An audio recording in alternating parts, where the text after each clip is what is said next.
can even tell us, tease everything you can. What? Just tease anything. We know Tease the anything. town's rising up. There's got to be some turmoil, some anger, some angst. Something. There is, there's lots to tease.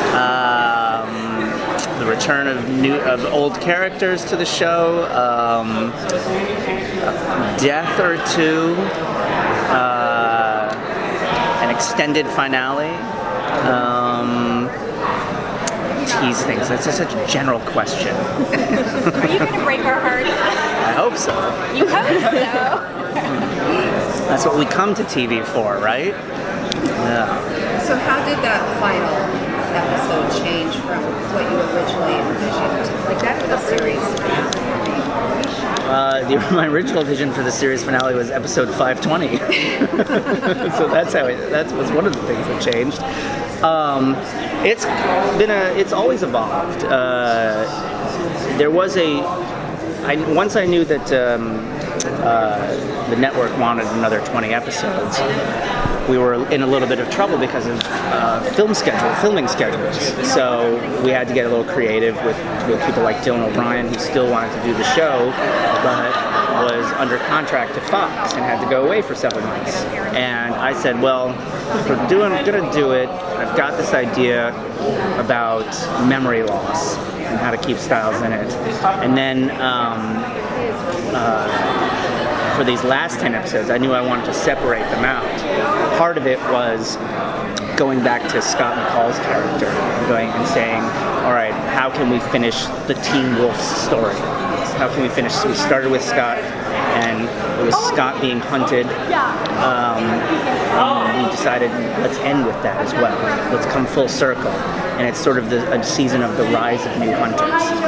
So, and it's led by Sibongile Miamba, who I hope I pronounced her last name correctly, who is a phenomenal and wonderful person. And she's going to make a really good villain, I think. And you see her in the newest trailer. You see her in both trailers, but she gets more of an introduction in this trailer. I hope people really like her because she's great. Any other new characters that we should really be on the lookout for? Yes.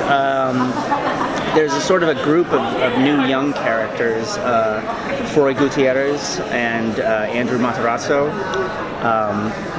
Proud of myself for pronouncing those correctly. They play young students in Beacon Hills who are sort of also rising new hunters as well. Sibo's character Monroe sort of gets into the hearts and souls of the teenage population, and Scott and his friends find everyone turning against them, seeing them as pariahs. So the new season is very much about fear, about being an outcast, and about being an outsider. Why did it take so long for people to start fearing them, considering so much stuff has happened? Yeah, well, we looked at season 5, and there were scenes in season 5 that I knew we wanted to do, which was sort of a callback to Buffy, because at a certain point everybody knows who Buffy is. They all know she's the Slayer. They all know about vampires now, and we knew that we were going to have to reach that point in Teen Wolf. And it's really the scene in the library where all those students are hiding. Yeah, go ahead. All those students are hiding in the stacks and seeing Scott. They've seen him.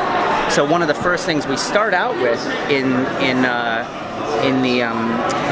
beginning of 6A is people talking and saying, "I know what." People don't say anything, but we all know what we saw in the library that night. So that's where it starts off. Yesterday there was an old unreleased scene of Jackson where he looks at a girl and then he looks at a boy, and now a lot of people online are wondering, is he bi? Is that was something confusing, wasn't it? I don't know anything about that. You'll have to wait and see. Yeah, exactly what Jeff said. Just listen to whatever this man has to say. You know, I get these few moments at my own minor celebrity here. The actors just come and ruin it. Oh, no. That's what we got. We're going to keep you on your toes, Jeff. Come on, man. I love you. Well, it was always said in season 2, Jackson's everyone's type, right? Yeah. That's what you were referencing. Yeah. So we'll see just what that means. Are there other little strands like that that are really going to tie up in these last? I hope so. We had so many characters by the end that writing the finale was a real challenge. And I also wasn't there for a good bit of shooting because I was off doing a pilot for Let the Right One In for TNT, which unfortunately didn't go forward. So I had my own distractions, but and thankfully I had the great team of writers carrying the torch. But we put her all into the last few episodes especially, so hopefully the fans like them. Your cast has described it as epic. Would you say it's epic? Yeah, it's pretty epic. We worked really hard. And the last scene feels like a series ender to me, so it felt good when I watched it. All right, tell Fareed hello from me personally. And then I hope all of his, it's because he's a Hysteric fan, right? I hope all of his hysteric dreams come true. Bye.